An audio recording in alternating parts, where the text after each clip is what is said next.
હું એક માલકીનબાઈના ઘરે કામ કરતી હતી. હું વિધવા હતી અને હજી યુવાન પણ હતી. તેમનો દીકરો શહેરમાં નોકરી કરતો હતો.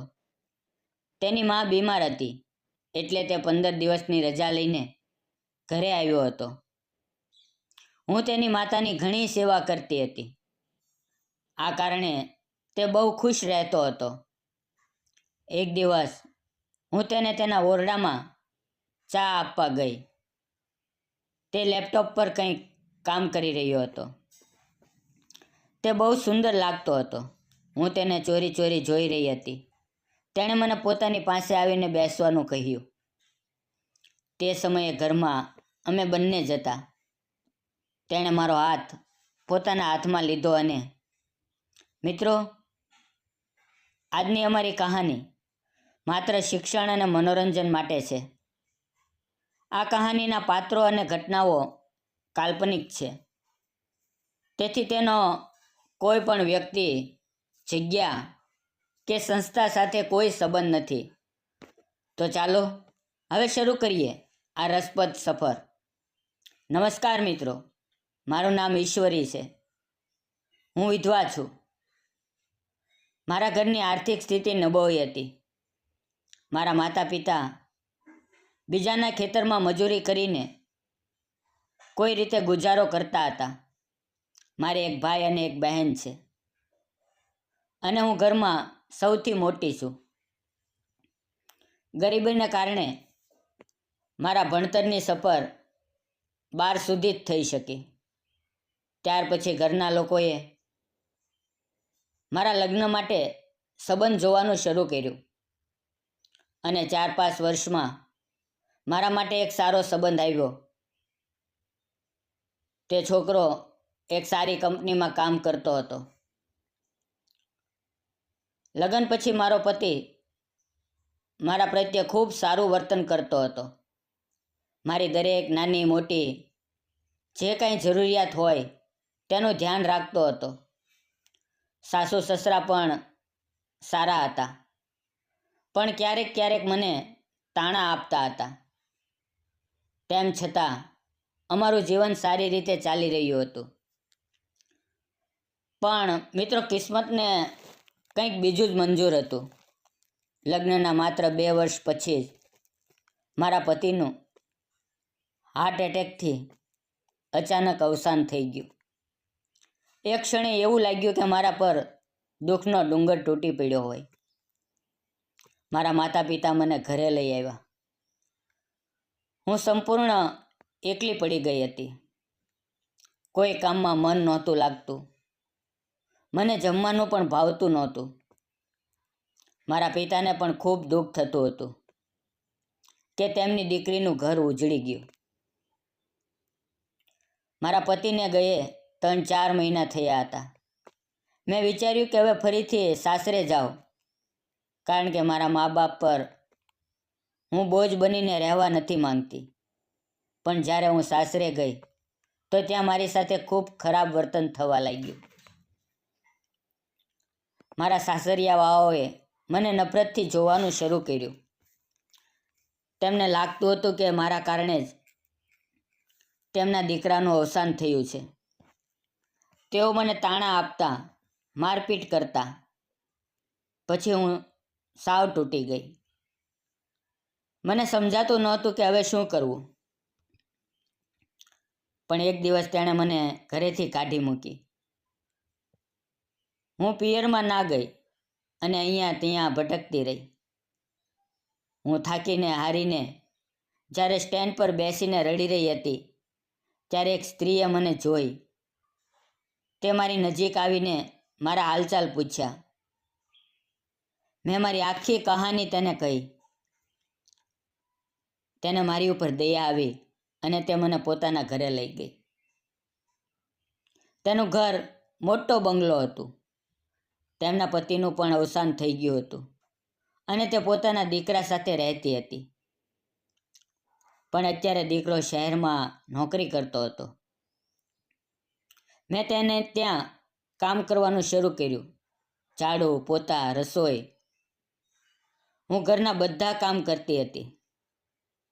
માલકીન પણ મને બહુ માન આપતી હતી અને સમયસર પૈસા પણ આપતી હતી. એક દિવસ તેઓ મને પોતાના પરિવારની તસવીરો બતાવી રહી હતી. ત્યારે તેણે મને પોતાના દીકરાની તસવીર બતાવી અને કહ્યું, આ મારો દીકરો સિદ્ધાર્થ છે. મેં તેને જોયો તો તે ખૂબ જ હેન્ડસમ હતો. મોટી કંપનીમાં નોકરી કરતો હતો અને હજી અવિવાહિત હતો. તે ફોટામાં ખૂબ આકર્ષક લાગતો હતો. બસ આ રીતે દિવસો પસાર થતા હતા. પણ અચાનક એક દિવસ માલકીન બીમાર પડી ગઈ. તેણે દીકરાને ફોન કરીને બોલાવી લીધો. દીકરો તરત 15 દિવસની રજા લઈને ઘરે આવ્યો અને મેં તેને પ્રથમ વાર જોયો. ત્યારે મારી નજર તેના પર અટકી ગઈ. તે ખરેખર સુંદર અને સજીલો હતો. માને જોઈને તેની આંખોમાં આંસુ આવી ગયા. તેને રડતો જોઈને હું પણ ભાવુક થઈ ગઈ. માતાએ મારો પરિચય કરાવ્યો કે આ ઈશ્વરી છે. તેને મેં કામ ઉપર રાખી છે.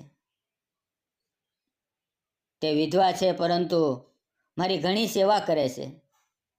રાત્રે પણ મારા માટે જાગે છે. તેણે મારી તરફ સ્મિત સાથે જોયું અને કહ્યું, થેન્ક યુ. હું શબ્દોમાં જવાબ ન આપી શકી. ફક્ત માથું હલાવીને હળવું સ્મિત આપી દીધું. હવે ડૉક્ટરે કહ્યું હતું કે તેમની માતાને હજી 4-5 દિવસ હોસ્પિટલમાં રાખવી પડશે. ધીમે ધીમે તેમની તબિયતમાં સુધારો થતો ગયો. હું રોજ ઘરે જઈને જમવાનું બનાવતી અને તેમનું અને સિદ્ધાર્થનું ટિફિન લઈને હોસ્પિટલે આવતી. સિદ્ધાર્થ પોતાની માતાને ખવડાવતો, તેમની સેવા કરતો. તેને પોતાની માતા પ્રત્યે એટલો પ્રેમ જોઈને મારું મન ખુશ થઈ જતું. જ્યારે હું તેને જમવાનું પરોસતી ત્યારે તે કહેતો કે મારા હાથમાં જમવાનું ખૂબ સ્વાદિષ્ટ બને છે. એક ક્ષણે મને પહેલી વાર લાગ્યું કે દુઃખના અંધકારમાં પણ ક્યાંક પ્રકાશની કિરણ હોય છે. તે પોતાની માતાને કહેતો, માં, સિટીમાં સારું જમવાનું નથી મળતું અને માં જુઓ, ઈશ્વરી કેટલું સ્વાદિષ્ટ જમવાનું બનાવે છે. તેની માતા હસતા હસતા જવાબ આપતી, હા, તે ખરેખર સારી રસોઈ બનાવે છે. રાતભર અમે બંને તેની માતાની સેવા કરતા. સિદ્ધાર્થ હંમેશા મને પોતાના સારી અને મમતા ભરેલા નજરોથી જોતો હતો. જ્યારે તે મને માતાની સેવા કરતા જોતો ત્યારે તેની આંખો ભીની થઈ જતી. કેટલાક દિવસો બાદ તેમને હોસ્પિટલમાંથી રજા મળી ગઈ. 1 અઠવાડિયું વીતી ગયું હતું. હવે સિદ્ધાર્થ માત્ર 1 અઠવાડિયું જ રહેવાનો હતો. તે માને ઘરે લાવ્યો. માની તબિયત સારી હતી, પરંતુ હજી થોડી નબળાઈ હતી, એટલે સંપૂર્ણ કાળજી લેવી જરૂરી હતી. ઘરે આવ્યા પછી હું તેની વધુ સેવા કરવા લાગી. વહેલી સવારમાં જાગીને 3 લોકોનું જમવાનું બનાવવું, ઝાડુ પોચા કરવા, બગીચાના છોડને પાણી આપવું, કપડાં ધોવા, આ બધું હું કરતી હતી અને સિદ્ધાર્થ મને આ બધું કરતા જોઈ રહેતો હતો. એક દિવસ અમે બંને હોલમાં ટીવી પર ફિલ્મ જોઈ રહ્યા હતા અને હું ભીંડી કાપી રહી હતી. મારું ફિલ્મમાં ધ્યાન હતું ત્યારે અચાનક છરી મારી આંગળી પર લાગી ગઈ અને મારી આંગળી કપાઈ ગઈ. હું પીડાથી સીજ પાડી બેસી. સિદ્ધાર્થ તરત દોડીને આવ્યો. તેણે જોયું કે મારી આંગળીમાંથી લોહી વહે છે. તે તરત અંદર ગયો અને ફર્સ્ટ એડ બોક્સ લઈને આવ્યો. તેણે મારી આંગળી પર ડેટોલ નાખ્યું સાફ કર્યું અને પટ્ટી બાંધી. હું આ બધું જોઈ રહી હતી. તેણે ખૂબ નરમાઈથી મારો હાથ સંભાળ્યો. પટ્ટી બાંધ્યા પછી પણ તેણે મારો હાથ છોડ્યો નહીં. હું તેની આંખોમાં જોઈ રહી હતી અને તે મારી આંખોમાં ઝાંખી રહ્યો હતો. અમારી નજરો મોહી ગઈ. તેણે ધીમેથી પૂછ્યું, બહુ દુખે છે? મારી આંખોમાં આંસુ આવી ગયા. સિદ્ધાર્થે મારા આંસુ પોતાની આંગળીઓથી પોછા કર્યા અને કહ્યું, રડશો નહીં. પછી તેણે મારી મદદ કરતા રસોઈ પણ કરી. હવે અમારી બંને વચ્ચે એક મજબૂત જોડાણ બની ગયું હતું. આગળના દિવસોમાં અમારી વાતચીત વધી ગઈ. સિદ્ધાર્થે મને મારા અતીત વિશે પૂછ્યું અને મેં તેને મારી આખી કહાની જણાવી દીધી. મારા લગ્ન થયા પરંતુ પતિનું અવસાન થઈ ગયું. સાસરિયામાંથી મને કાઢી મૂકી અને મારા મા બાપ ગરીબ છે, તેથી અહીંયા હું આવી છું. મારી વાત સાંભળીને સિદ્ધાર્થ બહુ ભાવુક થઈ ગયો. તેણે કહ્યું, તો તું ફરી લગ્ન કેમ નથી કરતી? તું હજી યુવાન છે, ખૂબ સુંદર છે. કોઈ પણ તારી સાથે લગ્ન કરવા તૈયાર થઈ જશે. મેં કહ્યું, હું વિધવા છું.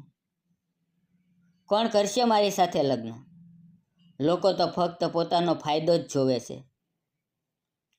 તેણે મારો હાથ પોતાના હાથમાં લીધો અને કહ્યું, ઈશ્વરી, હું તારી સાથે લગ્ન કરવા માંગુ છું. તારા જેવી પત્ની મને ક્યાંય નહીં મળે. તું વિધવા છે કે ગરીબ, એની મને કંઈ ફરક નથી પડતો. મને તું પસંદ છે. મારું દિલ તારી તરફ ખેંચાઈ ગયું છે. હું આ સાંભળી આશ્ચર્યચકિત થઈ ગઈ. મેં કહ્યું, હું વિધવા છું. શું તમારી મા મને સ્વીકારી લેશે? તે બોલ્યો, હા, હું આજે જ મા સાથે વાત કરીશ. થોડા દિવસોમાં સિદ્ધાર્થે તેની માતાને આ વિષય પર વાત કરી. હું કિચનમાં હતી પણ બધું સાંભળી રહી હતી. તેણે કહ્યું, મા, મને ઈશ્વરી પસંદ છે. તે તમારી ઘણી સેવા કરે છે. તે વિધવા છે તો શું થયું?